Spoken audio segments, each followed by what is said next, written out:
दोस्तों, हौसियों ने जैसा कि पहले कहा था और वो कहते रहे हैं, उसी पर अमल करते हुए एक बार फिर हमला किया है और इस्राएली मफादात को निशाना बनाया है।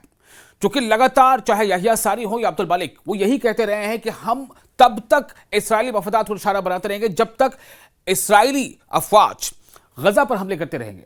हौसियों ने एक बयान में खासतौर से कहा है, इस बात को जाहिर करते हुए कि इसराइल पर 2 ड्रोन फायर किए गए हैं और इसराइल ने माजी के हमलों के बाद यमन पर जवाबी फजाई हमले किए हैं। और वजीर दिफा इसराइल कार्ड्स ने एक्स पर एक पोस्ट में हौसियों को खबरदार किया है, जो भी इसराइल को नुकसान पहुंचाएगा उसे 7 गुना नुकसान पहुंचाया जाएगा। ये इसराइल की तरफ से जवाब दिया गया हौसियों को। लेकिन क्या हौसियों के हौसले पस्त हो गए? बिल्कुल नहीं।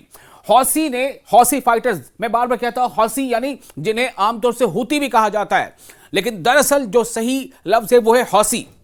ये हौसी फाइटर्स हैं जो यमन के एक बड़े हिस्से पर काबिज हैं, वहां पर उनकी जो है बात लोग मानते हैं, समझते हैं। और ये हौसी फाइटर्स लगातार इसराइल को चोट पहुंचा रहे हैं, जिक पहुंचा रहे हैं। ये देखिए, ये जो लगातार ये जो हमले हो रहे हैं ना, ये हौसियों की तरफ से हमले किए गए हैं। और कभी वो ड्रोन से हमले करते हैं, कई बार मिसाइल से हमले करते हैं। ये भी सही है कि कई बार उनके ड्रोन्स को इंटरसेप्ट कर लिया जाता है, लेकिन लगातार हौसियों ने इसराइल के नाक पे दम कर रखा है। इस्राएली फौज ने कहा कि उसने ड्रोन को रोकने की कोशिश की थी।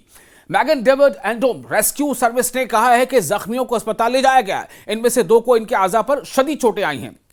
यानी ये महसूस भी किया जा रहा है जो सिस्टम है इसराइल का लेजर सिस्टम, उसको भी कई बार नाकारा साबित किया गया है। यानी कि उसको वो भेजते हुए अपने हदफ को हौसी के जो ड्रोन्स हैं वो पूरा कर पा रहे हैं। आप देखिए हौसी के ड्रोन्स, आप देखिए किस तरह से लगातार ये इसराइल की फजा में गश्त कर रहे होते हैं और इन पर हमले जो है वो इसराइली मफादात पर कर रहे होते हैं। तिबे माहिरीन के मुताबिक बुध के रोज यमन के हौसी बागियों के एक ड्रोन ने जनूबी इसराइल के शहर इलात में 22 अफराद को जख्मी कर दिया। जी हां, एक बार फिर आपको बता दें कि जो यमन के हौसी फाइटर्स हैं, उनके एक ड्रोन ने जनूबी इसराइल के शहर इलात में 22 लोगों को जख्मी कर दिया। यह इसराइल के जदीद तरीन मिसाइल डिफेंस की एक गैर मामूली खिलाफवर्जी थी, जिसने इस तरह के हमलों से बहुत ज्यादा जानी नुकसान पहुंचाया है। और यही नतीजा है कि आप देखिए इसराइली लोगों में क्या खौफ बैठ गया है। उसके बाद ये आप जो तस्वीरें देख रहे हैं ना, ये जो एक तरफ लगातार ये कहते आ रहे हैं, चाहे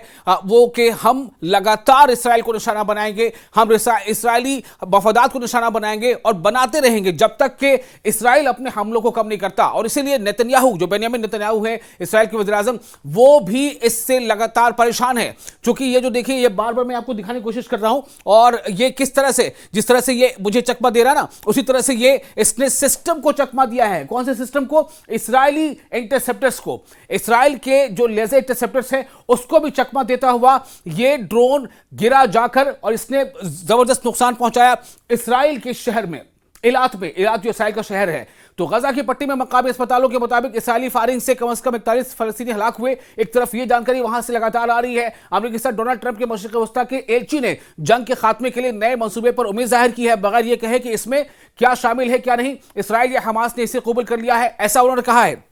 लेकिन ये दोनों यानी यमन के जो फौजी सरबराह हैं या फिर यमन के जो सरबराह हैं, उनका लगातार ये है। और ये देखिए यहिया सारी जो मिलिट्री विंग के को हेड करते हैं यमन फाइटर्स के, इन्होंने लगातार ये कहा है कि जब तक इसराइल, सिर्फ कहने की बात नहीं है, इसराइल जब तक गजा पर हमले रोक नहीं देता या मुकम्मल बंद नहीं करता, तो हम इसी तरह से इसराइल के लोगों को परेशान करते रहेंगे। इसराइल के लोग भी हमारे निशाने पर रहेंगे। परेशान करना ही महज मकसद नहीं है, बल्कि उन्हें नुकसान पहुंचाना, उनको चोट पहुंचाना। आप देखिए ये वो ड्रोन है जो परेशान कर रहा है। और ऐसे कई हमले उन्होंने किए हैं। यमन में ईरान के हिमायत याफ्ता जो हौसी बागी हैं, उन्होंने बाकायदगी से इसराइल पर ड्रोन और मिसाइल दागे हैं और बैनुल अक़वामी जहाज रानी पर हमला किया है। यानी इंटरनेशनल जो फ्लाइट एविएशन सिस्टम है, इस पर हमला किया है, जिसमें वो कहते हैं कि फ़लस्तीनियों की हिमायत करते हैं हम, और चूंकि इसराइल लगातार फ़लस्तीनियों को निशाना बना रहा है, तो हम इसराइली मफादात को निशाना बनाएंगे। और ये वो हमला कामयाब होता नजर आ रहा है। देखिए, ये लेजर सिस्टम है इसराइल का जो नाकाम साबित हुआ उस ड्रोन को गिराने में। ये ड्रोन को गिराने में इसराइल का ये सिस्टम नाकाम साबित हुआ है। इसी को चकमा दिया है यमन हौसियों के जो उनका ड्रोन था। और आप देखिए किस तरह से कई बार वो इंटरसेप्ट होता है। और जैसे उन्होंने 4 ड्रोन अगर दागे या 6 दागे, तो 1-2 इंटरसेप्ट हुआ, 3 इंटरसेप्ट हुआ, 2 अपने टारगेट को पहुंचता है। ये उनकी कामयाबी है। ये यमन के लोगों की। तो इसराइल पर दागे गए ड्रोन्स और मिसाइलों की अक्सरियत किसी को जख्मी हुए बगैर गिराए गए या खुले मैदानों में गिराए गए, ऐसी कई बार रिपोर्ट आती रहती हैं। उर्दन यानी जॉर्डन और इजिप्ट यानी मिस्र, तो जॉर्डन और मिस्र की सरहद पर वाक़ा इसराइल के बहरे अहमर के तफरीही शहर इलात पर यमन से लॉन्च किए गए ड्रोन के टकराने के बाद कम से कम 20 अफराद जख्मी हो गए हैं। कई रिपोर्ट्स में कई अलग अलग एजेंसी की रिपोर्ट की बात सामने आई है कि कम से कम 20 जख्मी हुए हैं, जबकि कुछ रिपोर्ट्स के मुताबिक इनकी तादाद 24 या उससे ज्यादा है, जिनमें से 2 की हालत तशवीशनाक बनी हुई है। पुलिस ने बताया कि ड्रोन इलात के शहर के मरकज में गिरा, जिससे सयाहों की कसरत से आने वाले इलाके को नुकसान पहुंचा।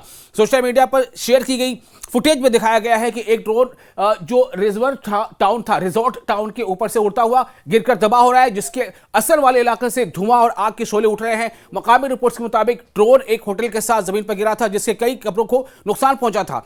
तो याह्या सारी लगातार ये कह रहे हैं कि हम हमला करते रहेंगे, निशाना बनाते रहेंगे, और नेतन्याहू लगातार इन हमलों से परेशान है। दोनों की तरफ से कहा जाता है जब तक इसराइल हमले रोक नहीं देता तब तक इस तरह से जवाबी कार्रवाई जो है यमन की तरफ से होते रहेंगे।